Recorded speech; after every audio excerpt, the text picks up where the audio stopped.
इस वक्त हम मौजूद हैं दिल्ली के गाजीपुर बॉर्डर पर। हमारे साथ इस वक्त बहुत अहम मुद्दे पर बात करने के लिए मौजूद हैं सीनियर जर्नलिस्ट विभूति पांडे। हम इनसे जानेंगे कि गाजीपुर बॉर्डर पर जो धरना जारी इस पर क्या कहना चाहेंगे। पांडे जी, मेरा आपसे ये सवाल है कि कल जिस तरह से टिकैत साहब अपने बयान में उनके आंसू जमीन पर गिरे हैं, उसके बाद से आपको क्या तब्दीलियां देखने को मिली हैं? देखिए बाजी, दरअसल हुआ क्या कि जिस तरीके से कल पुलिस प्रशासन यहाँ पे चारों तरफ से घेराबंदी की और मीडिया में तमाम तरीके की रिपोर्ट्स आने लगी कि डीएम और एसएसपी को ये आदेश दिया गया है कि धरना स्थल को खाली कराया जाए। उसके बाद एक माहौल बन गया जिस तरीके से टिकैत साहब ने मन से ये कहा कि मैं अपनी गिरफ्तारी देने को तैयार हूँ, तो कहीं ना कहीं माहौल सरकार के पक्ष में बनता हुआ दिखा कि अभी गिरफ्तारी होगी और धरना स्थल खाली हो जाएगा। लेकिन फिर उसके बाद जिस तरीके से राकेश टिकैत ने ये कहते हुए आरोप लगाया कि बीजेपी के विधायक और उनके तमाम समर्थक नीचे खड़े हैं उनको मारने पीटने के लिए या किसानों को बदनाम करने के लिए,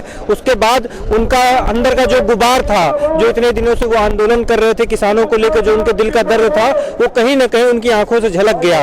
इसके बाद ही घटनाक्रम पूरी तरह से बदल गया और स्थिति ये हो गई है कि पूरे पश्चिमी उत्तर प्रदेश में महापंचायत का ऐलान हो चुका है और तमाम खबरें जिस तरीके से आ रही है कि गाँव में डुग्गी पीट कर, जैसा कि आप जानते होंगे कि पहले जिस तरह से डुग्गी पीट कर गाँव में ऐलान होता था, उस तरह से ऐलान हो रहा है कि एक घर से एक ट्रैक्टर 2 आदमी निकलेंगे। तो इस तरीके से पूरे देश में माहौल हो चुका है। अब ये बात कानून से ज्यादा किसानों की अस्मिता से हो गया है। तो अब देखने वाली बात ये होगी कि किसान या सरकार दोनों में से कौन बैकफुट पे जाता है। लेकिन ताजा हालात अगर देखें तो किसान का पल्ला भारी है और वो कहीं न कहीं अब वो संगठन से, गुटबाजी से, धर्मनिरपेक्षता से सबसे बाहर आते हुए सिर्फ और सिर्फ अपनी अस्मिता की लड़ाई लड़ रहा है।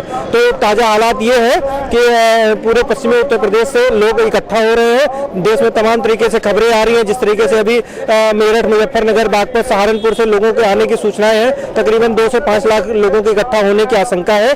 तो ये हम कह सकते हैं कि माहौल जो है अब राकेश टिकैत जी के पूरी तरह से पक्ष में है। नरेश टिकैत जी ने जिस तरह से अब आज पंचायत बुलाई, क्या लगता है आपको पंचायत में क्या फैसले लिए जा सकते हैं और उसके बाद उस पंचायत टिकैत जी ने जैसा कल रात में ही कह दिया था कि अब कोई गिरफ्तारी नहीं होगी, अब पहले जांच प्रक्रिया होगी, वो भी अदालत की जांच होगी, उसमें जो सत्य पाया जाएगा उस आधार पर गिरफ्तारी होगी।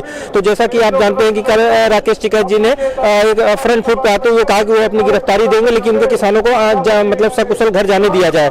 लेकिन जिस तरीके से अब नरेश टिकैत जी ने ये कहा कि बिना जांच के कोई गिरफ्तारी नहीं होगी, वो अपने आप में एक महत्वपूर्ण फैसला होगा। और एक अहम सवाल है कि आपको क्या लगता है कि अब ये लग रहा था कि अब आंदोलन खत्म हो जाएगा, लेकिन अब और आंदोलन में ये सुनने में आया कि अब मामला ये हुआ कि सरकार को ये लगा कि अगर गाजीपुर बॉर्डर को कमजोर कर देंगे तो जितने और बॉर्डर है जहाँ पे इस तरह के धरना प्रदर्शन चल रहे हैं, चाहे वो सिंधु बॉर्डर हो, तमाम तरह के जितने बॉर्डर हो, चिल्ला बॉर्डर हो, सिंधु बॉर्डर हो, उन बॉर्डरों पे आसानी से सरकार अपनी पकड़ मजबूत कर लेगी। लेकिन सरकार की ये मतलब एक तरीके से विफलता या उनको इनपुट से एलआईयू की रिपोर्ट्स जो थी वो उनको कहीं ना कहीं बैकफुट पे रख रही है, क्योंकि अब गाजीपुर बॉर्डर जिसको सरकार कमजोर मान के चल रही थी या जिसको खत्म करना चाह रही थी, वो अभी फ्रंट फुट पे आ गई है। कल किसानों का यहाँ पर कहना है गाजीपुर बॉर्डर पर कि कल कुछ विधायक पुलिस के साथ स्टेज पर चढ़ गए थे, उसको आप किस तरीके से देखते हैं? हाँ, जैसा कि आप जानते हैं कि राकेश टिकैत जी ने कहा या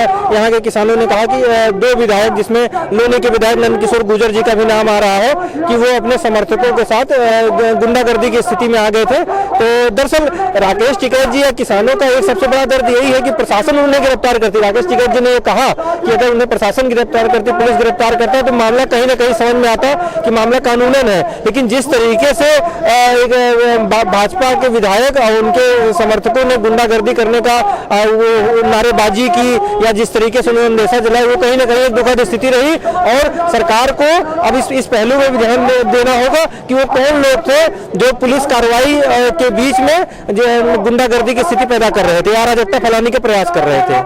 जी नाज़रीन, जैसा कि आप देख रहे थे, इस वक्त हमारे साथ खास बातचीत करने के लिए मौजूद थे सीनियर जर्नलिस्ट विभूति पांडे साहब। आज हमसे किसान आंदोलन पर खास बातचीत कर रहे थे। हम फिर आज कोई बड़ी खबरों के साथ देखते रहिए MMC न्यूज़ इंडिया, नई दिल्ली। शुक्रिया, खुदा हाफिज।